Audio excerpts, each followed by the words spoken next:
Hey guys, in this video, I'm going to show you on how to download TikTok Live Studio on Android. So actually, TikTok Live Studio is currently designed for desktop use, primarily on Windows and not officially available for Android devices. However, if you're looking to stream live on TikTok from your Android phone, you can do so directly from TikTok application. Here's how to go live on TikTok using your Android phone. So step number one is to open TikTok application and log into your account. Tap the plus sign button at the bottom of the screen to create a new video. Scroll through the options at the bottom until you see live. Add a title for your live session, making it catchy to attract more viewers. And then lastly is to tap go live to start your live stream.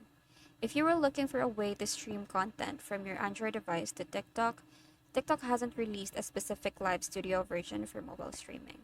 However, there are third-party apps like Streamlabs or Prism Live Studio that can let you broadcast your screen or overlay custom content on TikTok Live from your Android device.